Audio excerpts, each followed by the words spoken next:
Friends, ನಾನು ಇವತ್ತು ನಿಮಗೆ ಒಳ್ಳೆ ಸ್ಟಾರ್ಟರ್ ಪನ್ನೀರ್ ಥೇಚ ಹೇಗೆ ಮಾಡೋದು ಅಂತ ಹೇಳಿ ತಿಳಿಸಿಕೊಡ್ತೇನೆ. ಪನ್ನೀರ್ ಥೇಚ ಮಾಡಲಿಕ್ಕೆ 1 ಕಪ್ಪಿನಷ್ಟು ನೆಲಕಡಲೆ ಹಾಕ್ತಿದ್ದೇನೆ.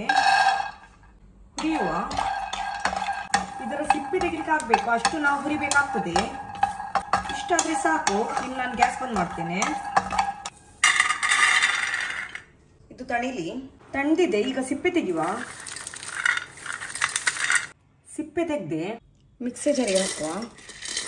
3 ಬ್ಯಾಡಗಿ ಮೆಣಸು, 4 ಹಸಿಮೆಣಸಿನಕಾಯಿ, 5 ಬೆಳ್ಳುಳ್ಳಿ ಬೀಜ, ಕೊತ್ತಂಬರಿ ಸೊಪ್ಪು, 1 ಮುಷ್ಟಿಯಷ್ಟು ಕೊತ್ತಂಬರಿ ಸೊಪ್ಪು ತಗೊಂಡಿದ್ದೇನೆ. ರುಚಿಗೆ ತಕ್ಕಷ್ಟು ಉಪ್ಪು, ಸ್ವಲ್ಪ ನೀರು ಹಾಕ್ತೇನೆ. ಗಟ್ಟಿ ಮಸಾಲೆ ರುಬ್ಬುವ.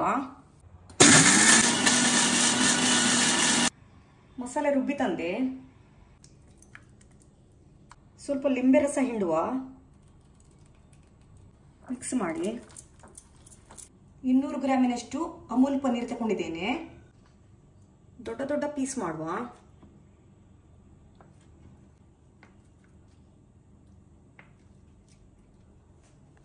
ಪನ್ನೀರ್ ಪೀಸ್ ಹಾಕುವ. ದಪ್ಪ ದಪ್ಪಗೆ ಹಚ್ಚಿ ಇದಕ್ಕೆ ಈ ತರ ಮಸಾಲೆ ಹಚ್ಚಿ ಆಯಿತು. ತವಾದಲ್ಲಿ 3-4 ಚಮಚದಷ್ಟು ರಿಫೈನ್ಡ್ ಆಯಿಲ್, ಕೋಟ್ ಮಾಡಿದ ಪನ್ನೀರ್ ಹಾಕುವ.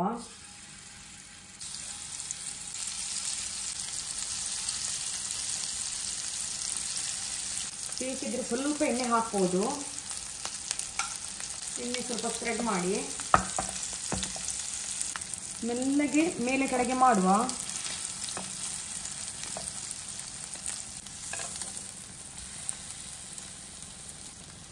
ಎರಡು ಸೈಡ್ ಸಹ ರೋಸ್ಟ್ ಆಗಬೇಕು.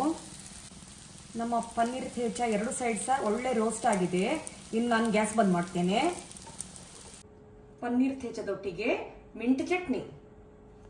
ಇವತ್ತು ನಾನು ವೆಜ್ ಬಿರಿಯಾನಿ ಮಾಡಿದ್ದೆ. ಅದರೊಟ್ಟಿಗೆ ಪನ್ನೀರ್ ಥೇಚ. ಪನ್ನೀರ್ ಥೇಚದೊಟ್ಟಿಗೆ ಮಿಂಟ್ ಚಟ್ನಿ. ಇವತ್ತು ನಮ್ಮ ಲಂಚಿಗೆ ವೆಜ್ ಬಿರಿಯಾನಿ, ಅದರ ಒಟ್ಟಿಗೆ ರೈತಾ, ಹಾಗೆಯೇ ನಾನು ಪನ್ನೀರ್ ಥೇಚ ಮಾಡಿದ್ದೆ, ಅದರ ಒಟ್ಟಿಗೆ ಮಿಂಟ್ ಚಟ್ನಿ. ಇನ್ನು ನಾನು ಊಟಕ್ಕೆ ಕೂತ್ಕೊಳ್ತೇನೆ. Bye friends.